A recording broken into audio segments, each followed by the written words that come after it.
Princess and the پی۔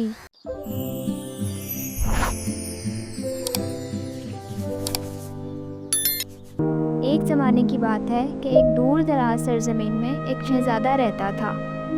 اب وقت آ گیا تھا کہ شہزادہ شادی کرے، مگر بدقسمتی سے اس کی شہزادی کہیں نہیں مل رہی تھی۔ اپنے شہزادی کی تلاش میں وہ پوری دنیا میں گھوما۔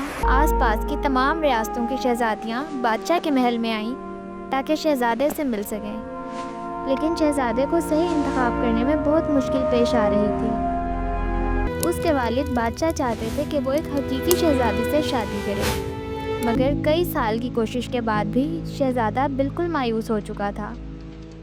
اداس اور گہرے خیالات میں ڈوبا ہوا شہزادہ اپنی زندگی گزار رہا تھا، جبکہ بادشاہ اور ملکہ بھی اس صورتحال پر بہت غمگین تھے۔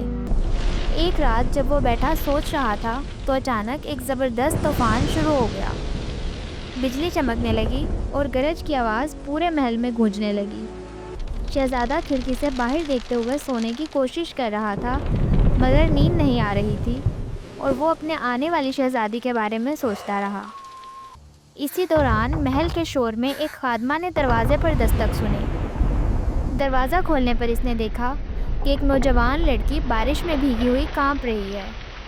اس کی حالت خراب ہونے کے باوجود وہ نہایت خوبصورت اور باوقار لگ رہی تھی۔ اس نے بڑی مشکل سے کہا، براہ کرم کیا آپ مجھے پناہ دے دیں گے؟ میں اکیلی ہوں اور جنگل میں راستہ بھٹک گئی ہوں۔ خادمہ کو اس پر بہت ترس آیا اور وہ فوراً بادشاہ اور ملکہ کے پاس گئی۔ بادشاہ نے کہا کہ اس وقت کسی مہمان کو انکار نہیں کیا جا سکتا، لہٰذا لڑکی کو اندر لے آیا گیا۔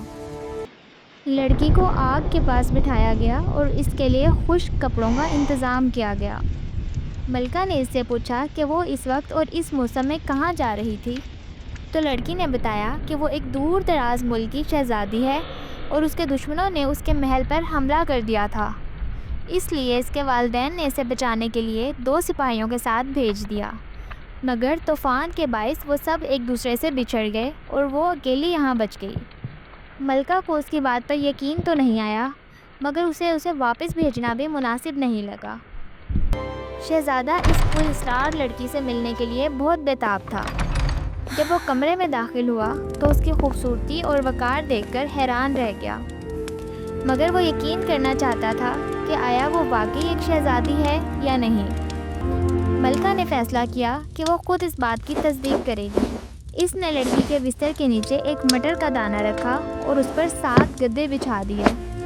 اگلی صبح ملکہ نے لڑکی سے پوچھا کہ اس کی رات کیسی گزری۔ لڑکی نے کہا کہ وہ شکر گزار ہے کہ اسے پناہ ملی، لیکن اسے سونے میں بہت مشکل پیش آئی۔ اس نے بتایا کہ اس کے جسم میں درد ہے اور ایسا محسوس ہوا کہ جیسے وہ کسی سخت چیز پر سو رہی ہے۔ بس یہی جواب ملکہ سننا چاہتی تھی، کیونکہ صرف ایک حقیقی شہزادی ہی اتنے گدوں کے نیچے موجود مٹر کے دانے کو محسوس کر سکتی تھی۔ ملکہ نے شہزادے کو سب کچھ بتایا اور یہ سن کر وہ بہت خوش ہوا۔ اس نے بادشاہ سے درخواست کی کہ وہ شہزادی سے شادی کرنا چاہتا ہے۔ بادشاہ نے اس کی خواہش قبول کر لی۔ شہزادے نے شہزادی سے کہا کہ وہ کچھ دن محل میں رہے جب تک اس کے ملک میں جنگ ختم نہیں ہو جاتی، اور اس نے اپنے سپاہی بھی اس کی مدد کے لیے بھیجے۔ کچھ ہی عرصے بعد شہزادے نے شہزادی کو شادی کی پیشکش کی، جسے اس نے قبول کر لیا۔ اس کے بعد وہ دونوں ہمیشہ خوش و خرم زندگی گزارنے لگے۔